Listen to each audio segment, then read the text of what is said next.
I have had trouble with my microphone. Can y'all hear me? Yes, we can hear you. Good. All right. That's wonderful. I should assume that's Lori talking, correct? Yes, it is. Yep, we can hear you just fine. Okay. And I will apologize ahead of time for kiddos in the background because Michael's at his own board meeting and I'm at this one. So we're multitasking this evening.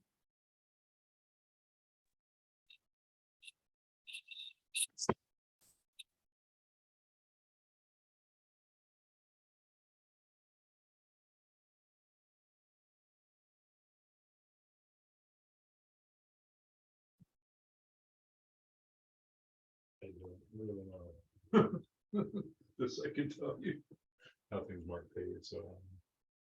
I thought I did, but I'll look.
Hey, Racine, you made it. So far, so good, but I'll pass the reins to you if I get called for work. Okay.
Okay, sound check. I did not hear Sean. You're good, Can you hear me Soren. now? Yep, we Yes. can hear you. Okay, good. I gotta fix my view Hi, so I can Jamie. see everybody's. Hi, faces. Jamie. Uh-oh, Jamie must be. She's muted. Hi, Jamie. Hello, Just wanted to say congratulations. thank you.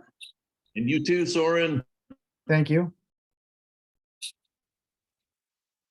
That's exciting.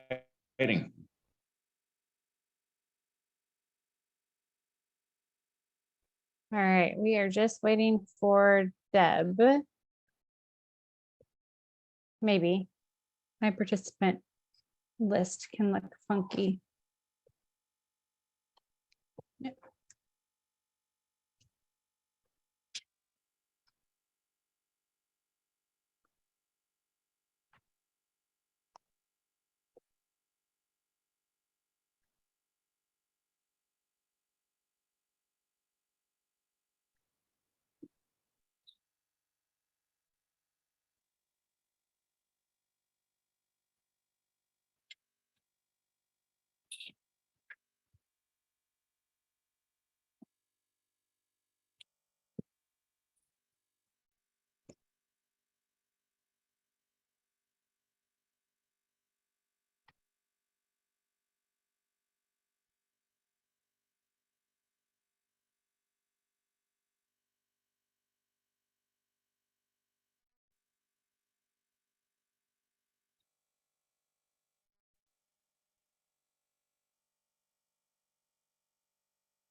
I'm just gonna wait just a minute for Deb to join, and then we'll get started.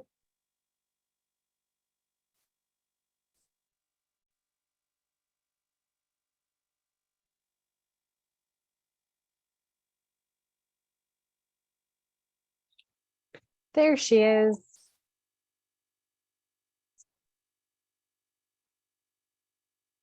Sorry.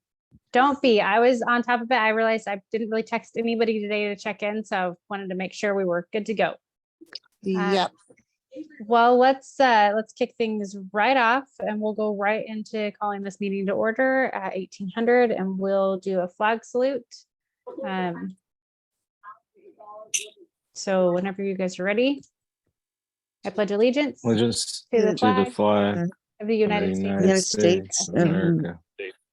and To the republic for for which Republic it stands, stands one one nation, nation Under under God, God, indivisible, indivisible, with liberty and liberty and justice. justice for all. We're getting better at that, guys. I muted so I wouldn't hiccup everybody. You See, could there you surprise go. me about it getting better.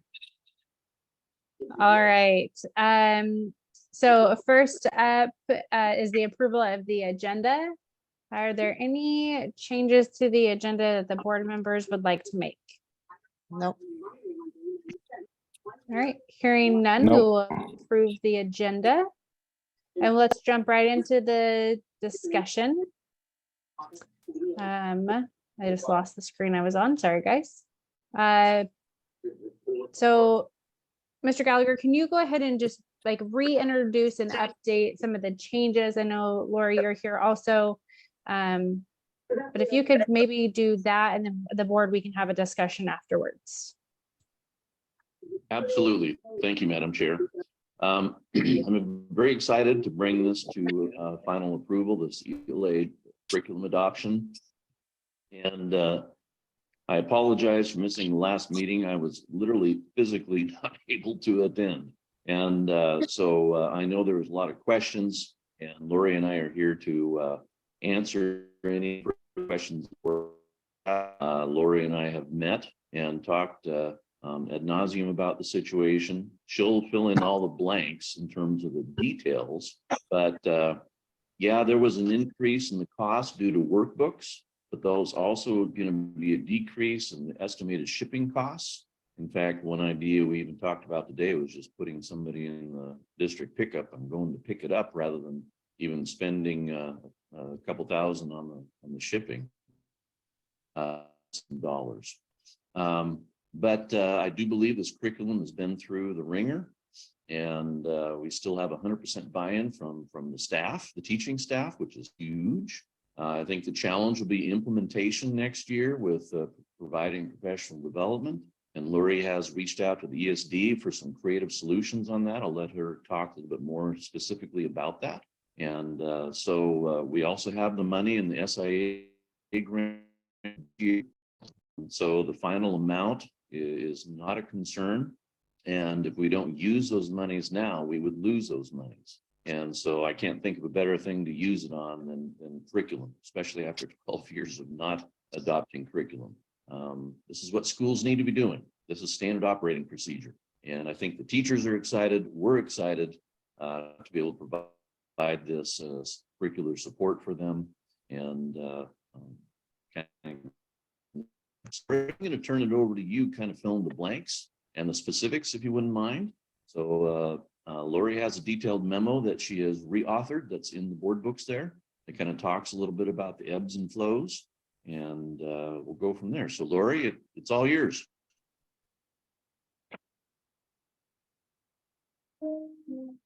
May I suggest that people who are not speaking mute, because it was hard for me to hear Sean. I don't know whether it was for anybody else.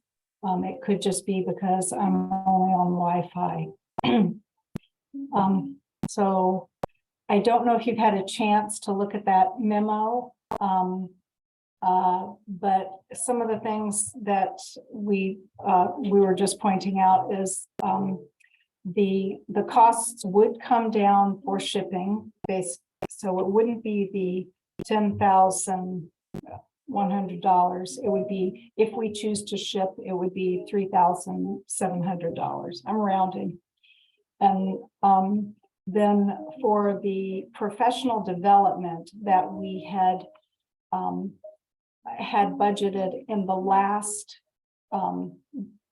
budget, we will not be doing all of that professional development through Savvis because they're very expensive, and every minute that we use them, we pay for. And we want to build local capacity to train new teachers as they come on. So currently, we are still working with the teacher mentor grant. Is that correct, Mr. Gallagher?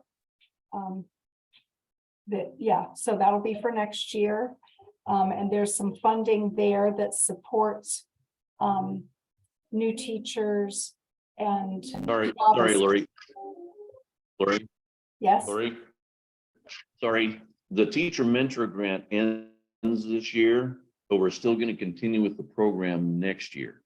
okay, Even so, it'll be more general fund and ESD funded, which is kind of where you're going with the professional development. yes. So if we build the capacity of a local mentor, that's wonderful. They will still have their program implementation trainings. So that's a 3-hour training, and we're going to do that for K2 because they focus on foundational skills. And then 3-5 because that's that shift to reading to learn instead of learning to read. And then normally they break up the middle school and the high school, but instead they're going to do it all together because one teacher is teaching 7th through 12th grade, and then we would have the 6th grade teacher. So we'll have 3 implementation trainings sometime over the summer. It's virtual, and so the teams can schedule that. And then during the course of the year, what I've asked for is the ESD. There's a person that I know who is truly a curriculum expert, and this is with through the curriculum and instruction department. They would support our teachers, and this is where I don't know, they because of the holiday weekend and people being out of town this week, I don't know exactly how it's going to look, but we're going to have folks from the curriculum department who will help new teachers and new to the program teachers. Obviously, that's everyone next year, with lesson planning, understanding how to use assessments for instruction, and to give students feedback, and how to do unit planning, as well as reporting to families. So all of those components of how to use the program, how to use the online materials, they're going to be regularly touching base with the teachers. And that to me is just wonderful that we have that. It's saying that my connection is unstable. Can you folks hear me? Can you hear me? Okay, good. I have this thing coming out on my screen. Let's see. So that would reduce our training costs by $6,800. I think it's just so much better to be able to have some local folks that we can work with. My experience, having worked in the district years ago, is the ESD staff are really, they're really user friendly. And when I was a classroom teacher at a time when we didn't have a special ed director or really strong special ed anything at that point, and I had several special ed kids that I would just go through my IEP with those people. They were just always available whenever I had needs for working on assessment. All those people were available, any technology, all through the years. It's only been through this recent time period that we haven't had that kind of support from the ESD, because we didn't have that great working relationship. And I just am really excited about, this is a wonderful way to get all of our teachers to take advantage of the mentor program. We only had a few who took advantage of it this year, but I'm talking about the mentor program with the ESD, because there is another mentor program there, and it's all grant funded. But we may, I don't know whether we'd have to use tier dollars or anything else. So We've I got don't it know if taken there's care of. anything else. Yeah, it's Okay, taken care of. We're But you still gonna have- participate. I'll and, stay. yeah, in the ESD support. Good. So do you have any questions for me? It looks like Soren has his hand up.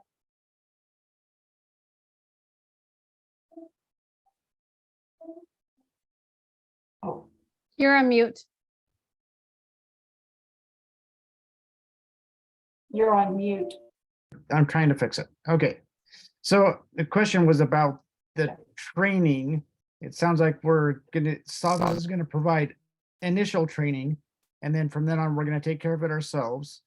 And it sounds like, so the curriculum is funded by a grant. Is that initial training included in that purchase from grant, using grant money?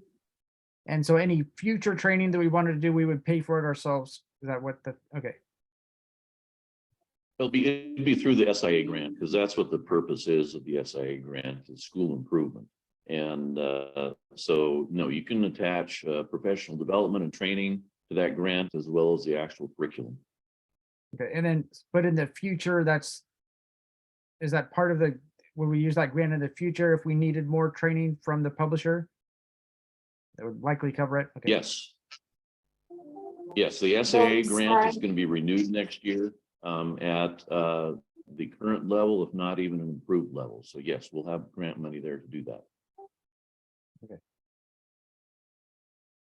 But I did want to respond to Soren's question, because the online materials for teachers, as I've mentioned before, are very extensive.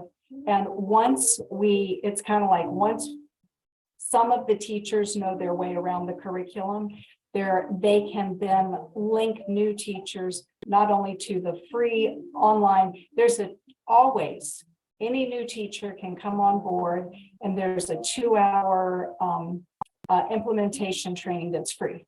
For the Life of Our Adoption, we have access to that.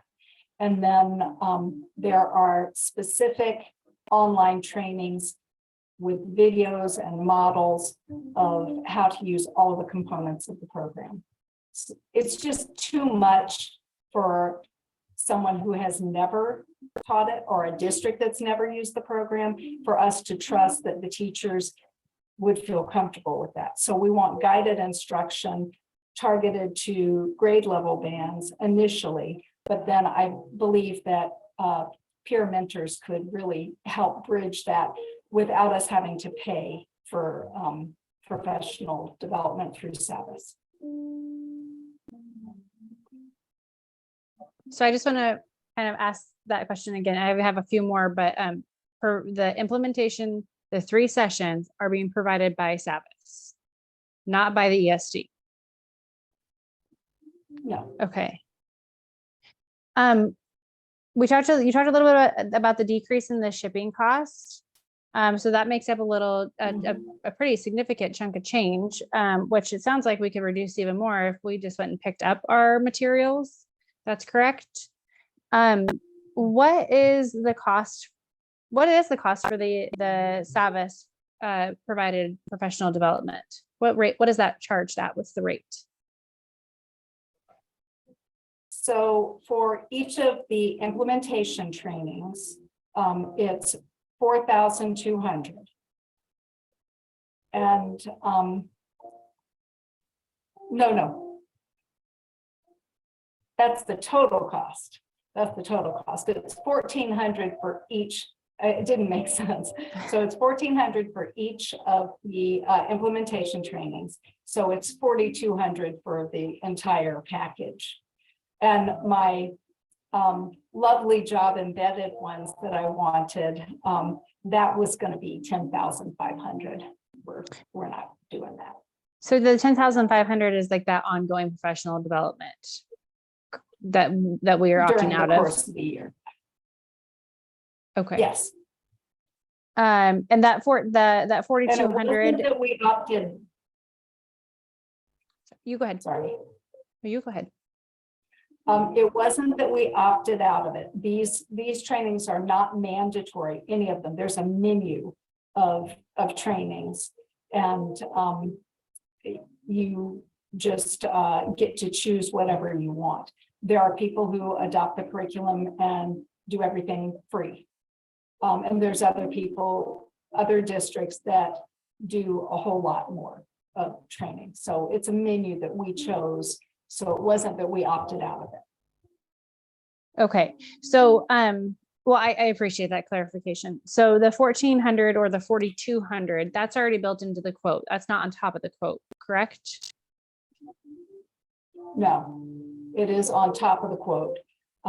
When she realized she made the mistake, the rep, she pulled the training out of it because we had been in discussion. And I think she did that to kind of ease the blow. So the quote would be 118,796 then, correct? Minus there's a reduction in shipping also. I'm not reducing the shipping. I'm just adding that 4,000. Right. Yeah. Okay. How much is the ESD charging us for the training that they're offering? I have not gotten any specifics on that. And Mr. Gallagher, do you want to talk about how we fund ESD services? Yeah, as you recall, there's two tiers, tier 1 and tier 2. Tier 2 we pay for, tier 1 is automatic. And I have not had the conversation with Tony Everest yet in terms of what tier it fits into. My suspicions, it's going to be a combination of both. So it's going to be a minimal cost, but I think the advantage here, as Lori was explaining, is that it's going to be local trainer that's available when we need her. And so if it's part of tier 1, all we probably need to be paying is mileage and or maybe a little bit of time. A lot of it could be done virtually. It's just a better deal. And I've seen ESDs step into this type of professional development for new curriculum. And when you have the right people on board, it's very, very effective. And Lori assures me that we do. And so I would rather go that way than a canned commercial professional development. Because sometimes they don't really customize it according to the needs of the district. And I think the needs of Alsea is unique compared to other districts. And oftentimes these representatives coming in thinking it's Portland Public or Salem Kaiser or Eugene or something like that, and it's not.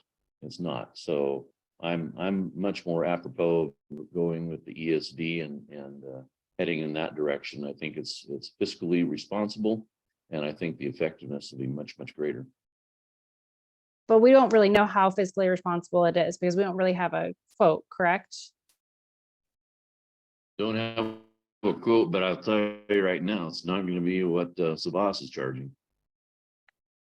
Okay, and that's at 10,500. Yeah, that's pretty steep. That's pretty steep for the amount of time that they'd be providing. And I know we can do much better through the ESD. Okay. Can we break apart maybe? Oh, sorry, Soren, you can go ahead. Go ahead.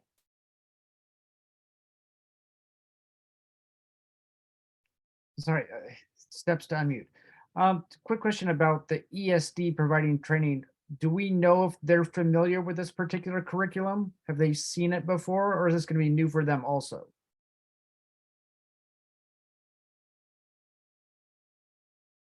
So I hate to make statements as to what is exactly going to happen, but my expectation is they're going to participate in our trainings, our initial trainings, and they're going to be available via phone call and email for free all the time. These people, there are two TOSAs, teachers on special assignment, whose expertise they have been in constant training to make them the best that they can be. They are true mentors, and they can look at pretty much any curriculum and help a teacher navigate it. But I would definitely make certain that whoever is going to be working with us is familiar with the program, either through attending the training or spending extensive time looking at it online. But when you have the eyes to see the program and how it's structured, and you've been familiar with breaking down lessons and units and creating year-long plans and understanding what the assessments are going to provide, it's different, but it is something well within their wheelhouse. And I know both of the trainers and have worked with them in other districts. Okay. That is reassuring. I just wondered if they had seen this before, or did someone say? I really don't know You don't know? if Okay. they've seen this particular one before. Thank you. So kind of actually in the same wheelhouse as Soren's questions, I feel like I might be confusing this in my brain. So provide me a little bit of, I guess, whiteboard this for me. Is the mentor going to be in district for our teachers? There will be, Yeah, go ahead. yeah. Tim Pearson is still going to be coordinating mentors in our district, and depends on who is new and who is still standing in terms of veterans, and he'll be reassigning those people next fall. And so, yes, we're still going to have a mentor program, and it's still going to be coordinated with the ESD and its trainings. It's a very, very important program. I've seen some this year. Are there improvements can be made? Yeah, certainly. But it's important that we support our. Okay. And will he get to go to do additional training with Savas themselves, or does he only get to work with the ESD, or what does that look like? No, Tim will be side by side with the staff in terms of training with Savas, because he's going to have to know to be able to coordinate, and as well as all of our other mentors within the district, our veteran staff, they're all going to be at the elementary level receiving this training. At the secondary level, it's just going to be one teacher, 7 through 12. But K through 6, they're all in. I think my question was more along the lines of, since we have him as a mentor for this curriculum and how to use this curriculum, is it not beneficial to send him actually to Savas to get the training rather than through the ESD, who may be learning it at the same time, because they may not be the pros in it, honestly. And so having Mr. Pearson be able to go do that and paying a little bit of money to really empower him to help, is that a consideration in implementation? Would you like me to take this one first, or you want to say something? Yeah, go ahead, Lori. Mhm. So the training that Mr. Pearson will receive is with the teachers through Savas. So he will get the same training. He has been working directly with the people that are the curriculum experts that I'm speaking of through his new teacher mentor grant meetings and trainings. They're the ones who are guiding him. So they already have a working relationship. And I think it's quite positive. And he, I don't, since the grant has ended, I don't know if he will have continued professional development with them, but there are many teacher mentor trainings that are continuing and will always continue because there's always a need for teacher mentors. And so Mr. Pearson would be able to take advantage of those services that the ESD provides.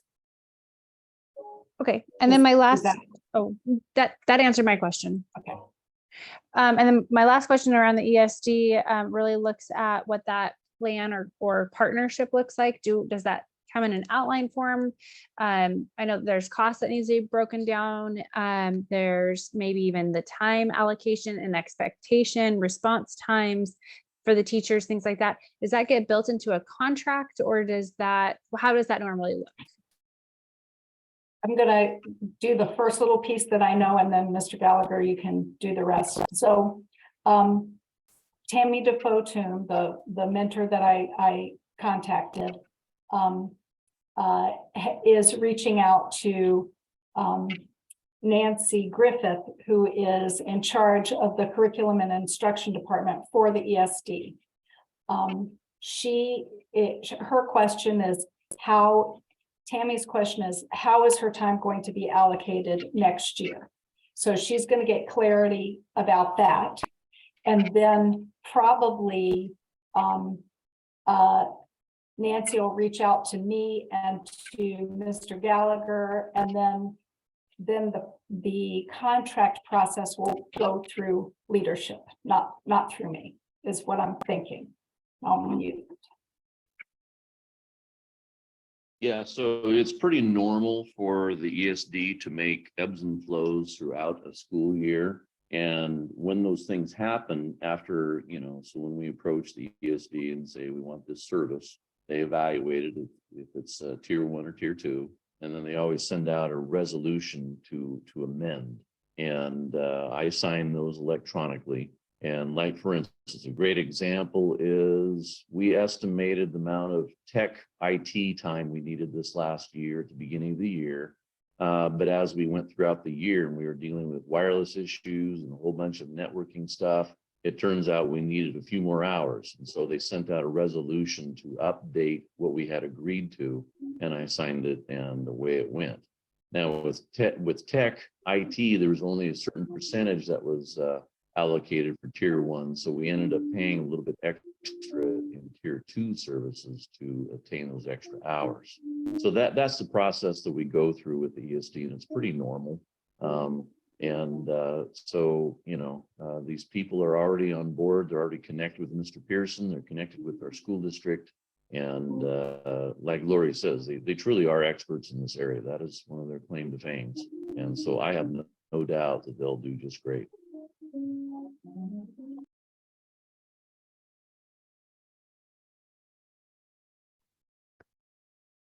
Okay, so that answers, I think, the bulk of my questions for now.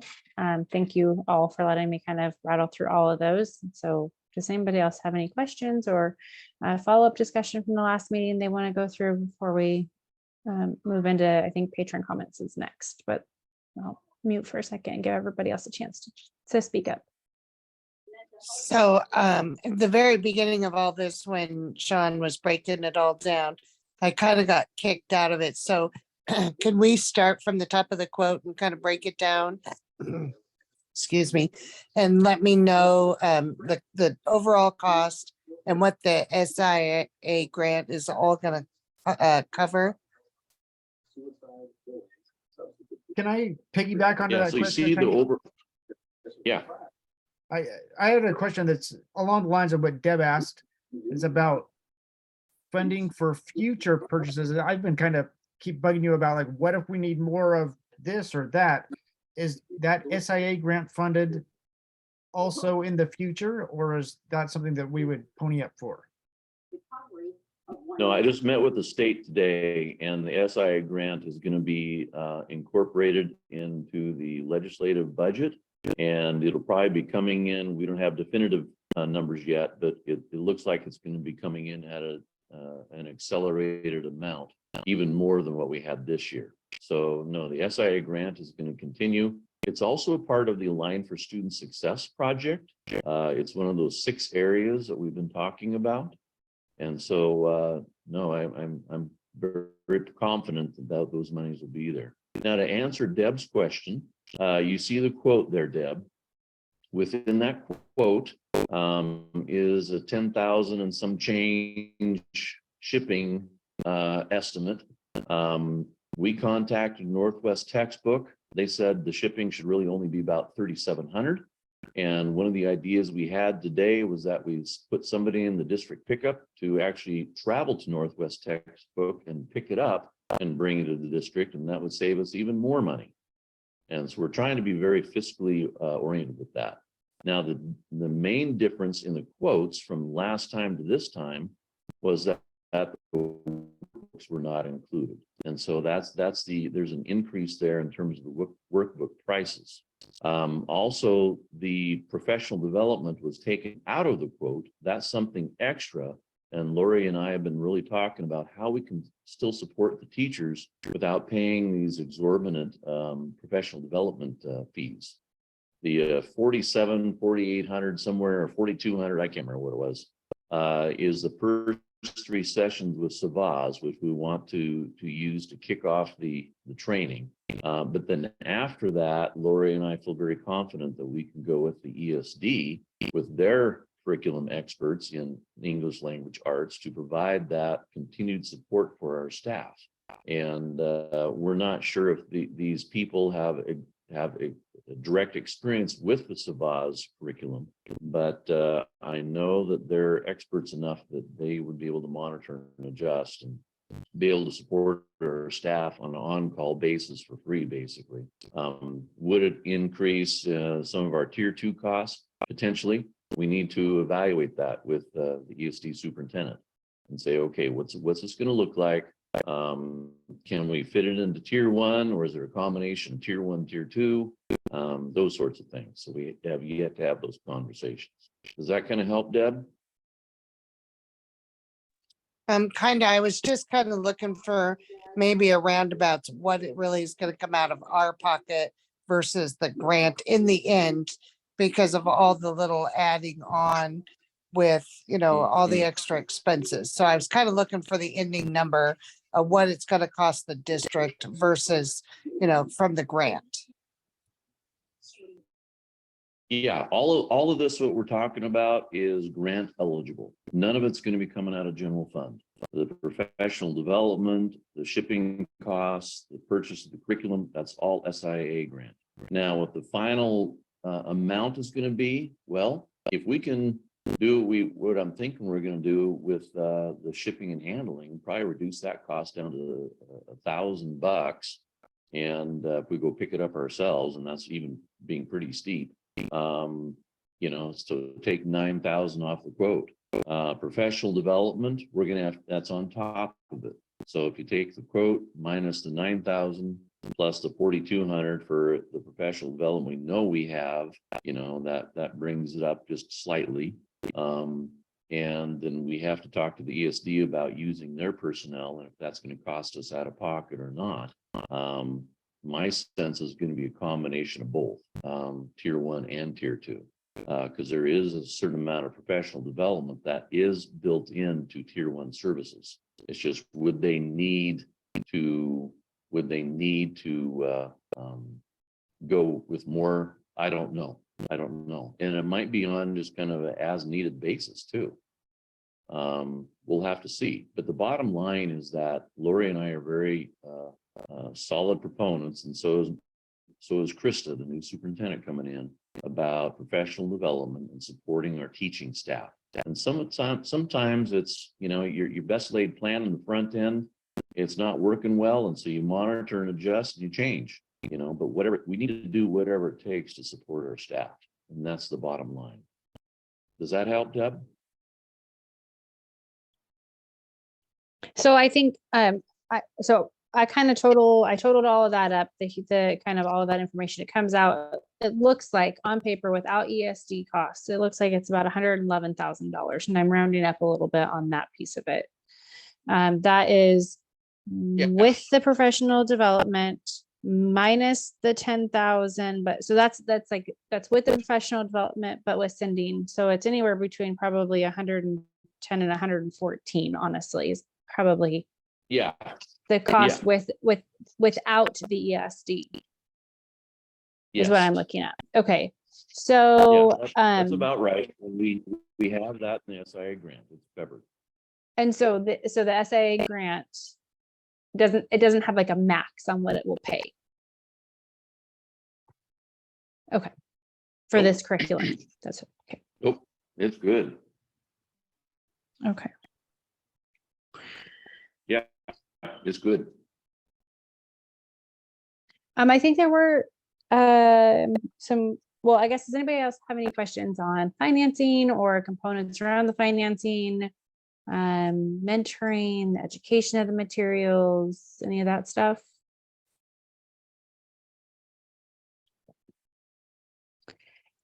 So I want to follow up on a few discussion points that came in. Laura, I may look to you maybe for past knowledge, but there were a couple questions on like opting out for parents and parents understanding like when maybe books were being suggested to their children or things like that. Is that part of just where we're working on transparency and curriculum? Is there an expectation for parents, or sorry, for teachers to kind of provide in syllabi form to parents what's going home to their kids? What does that look like for the district's plan?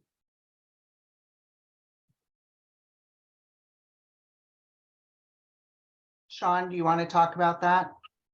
Yeah, so remember, we're creating that AR. I haven't authored it yet, but I've been thinking about some ideas and how we can word it. It's important that parents do see the curriculum. And yeah, there was some listings of some recommended books that may cause some controversy attached to this curriculum. And again, it's just important that the parents make an informed decision. I know with the sex ed curriculum, there was a debacle in terms of the definition of opt-out. And I put that in my weekly notes today, and opt-out means opt-out.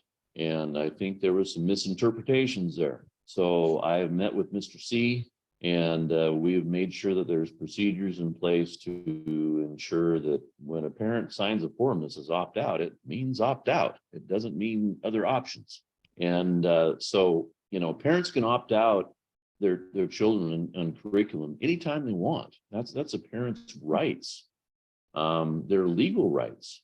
But we need to make sure we provide alternative educational opportunities for those kiddos during that time they opt out. Maybe it's during a lesson, or they can read a different book rather than the book that was assigned, or things of that nature. I completely agree with you, Ristine, in terms of we need to make sure that we are transparent with our parents, and so they aren't surprised. And that's never a fun thing to do, because yeah, we as educators, we're in locus parentis, which is the legal term for we are parents for the kids when they're in school, but really the true parents are you guys, and you know best for your kids. Support that. So that's kind of where we're at with that particular subject. Lori, is there anything else you want to add to that? It may not happen the first year, but I'm hoping that in the future, parents and students will have access, particularly in the secondary grades, to a syllabus with kind of a breakdown of what are the books that are going to be read through the course of the year. And that would give parents an opportunity to truly make an informed decision. That is not out of the question. It's not an unreasonable thing to ask of teachers. It is done all over. The elementary curriculum is pretty, it's pretty accessible, and it doesn't have as many different independent reading materials. But again, with the new online access that families should have, they should be able to see what's going on in the classroom pretty well, K-12. Outstanding. And it sounds like maybe as a board, we have a little bit more work to do on what those ARs and those policies look like. or procedures look like, but I thank you guys for kind of talking through that with us to help us understand what that would look like for our students too. So thank you. Okay, I promise I think that's all of my questions. Are there other questions from the group?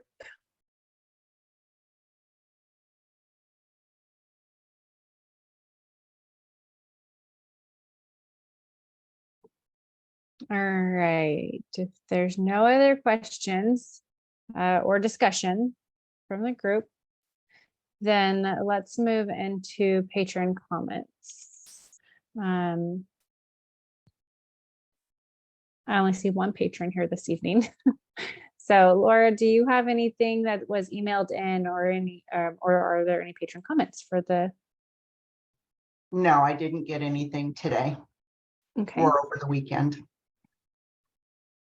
all right. My only question is in line with Laurie's comment about a syllabus, is there's a lot of different components of certain curriculums where things are being snuck in.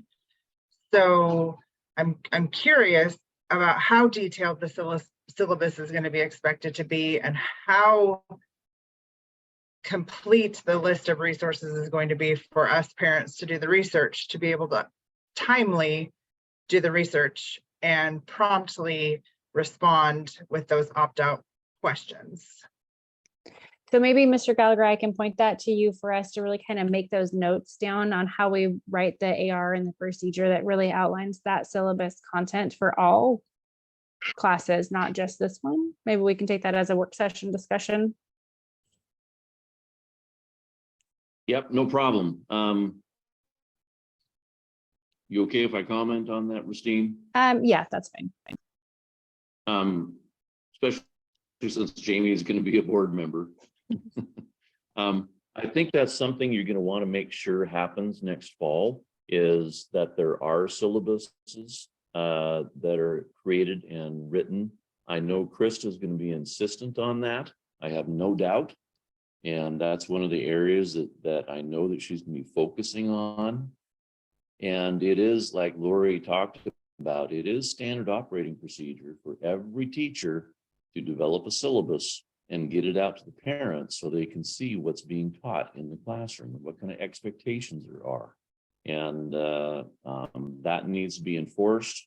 It hasn't been enforced in the past.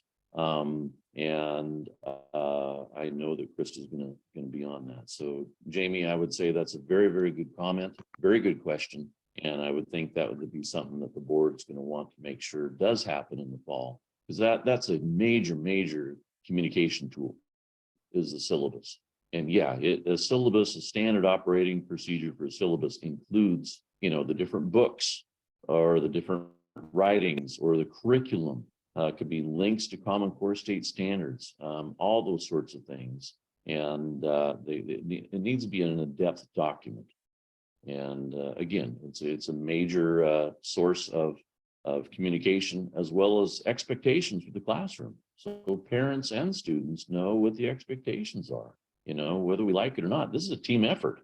We don't want parents to be in the dark. We want parents to be in the know-how and be able to partner with the teachers. And that's when, the teacher, parent, and student teamwork effort really comes into play, and it makes a very, very effective classroom that way. So, Jamie, good question. All right. Next up on our agenda is, Lori, board- just- oh, go ahead, Lori. I think Lori has something there, Christine. So just my vision, and based on what I've seen in the past, is that there would be a year-long overview. And then quite often, maybe it's quarterly, there would be a more detailed update, because teachers have expectations, but you never know when there's going to be COVID or there's, whatever happens, if the schedule is off. But there would be a skeletal format that should give parents a lot of information. But then if parents have questions or concerns about a unit and want to know more details, hopefully parents will ask questions, but I would imagine that there might be quarterly updates because it might be hard to pin down everything, especially if we can give teachers grace this first year when they're getting to know a program. I just don't want a repeat of some curriculum that was presented to parents this year with literally only 2 days notice to request information and review said information before their student had to be faced with those topics in class that may not have aligned with the family's preference. So that was not adequate at all. So I want to make sure we're setting our teachers up for success and our families up for success to have that timely, and timeliness is the key. So I think, Laura, will you take a note for both Mr. Gallagher and I to meet on this a little bit and how we'll structure that with Krista coming in? We're gonna want to continue these conversations. So Yes, that'd be I will great. write a note down. Thank you so much. I appreciate that. Okay, next up is our board comments. Are there any board comments from the group today?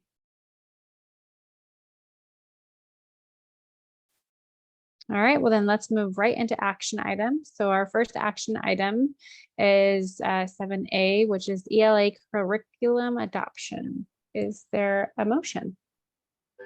I'll make the motion to adopt the ELA curriculum.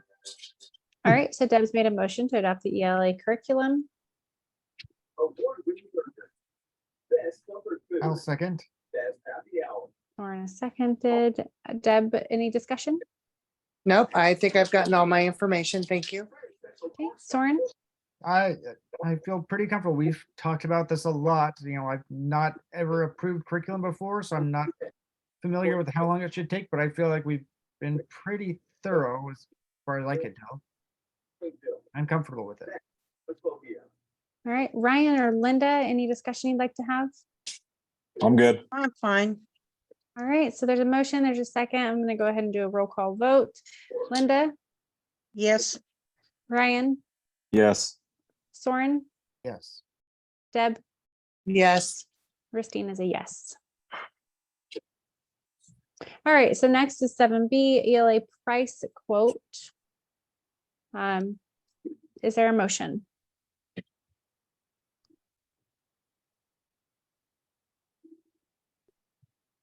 I'm not sure exactly how to word the motion.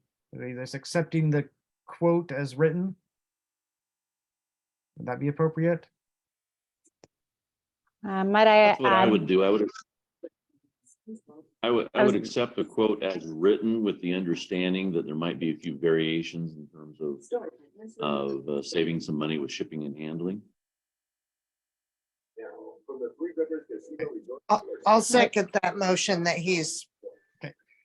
With Okay. the variance. So the motion on the motion out there that it's been presented and seconded is to accept the quote as presented with possible variations for shipping and handling. Yes. Any discussion? No. Might I suggest an addendum an addendum to the motion to also include the increased cost of training that's not in the quote, which is the additional 4,200. Oh, Yeah, Lori and I will work with the ESD and try and get that more solidified for us. Oh, the 4,200 is just from Savas. That's not included in the quote. The ESD is outside of that, I believe, Right, from my yes. notes. Yes. You can approve the 4,200 and then Lori and I will come back to you with something from the ESD. So the motion is now to accept the quote as written with the understanding there will be some variations with respect to shipping and handling as well as possible variations with the training with the ESD. Okay. Is that- I'm fine with Did I that. cover it? Okay. Yep, I think you nailed it. Any discussion from anybody with that adjustment? No, All right, we'll do a roll call. Linda, Yes. Ryan, yes, Deb, Yes. Soren, Yes. Christine is a yes. All right, with that, we will adjourn our meeting this evening at 18:51. Thank you, everybody, for making this meeting, and for all the engagement. thank you. Thank you. Have a good night, guys. Thanks, everyone. This Bye. is exciting. Great stuff. Good work. Thank you. See ya.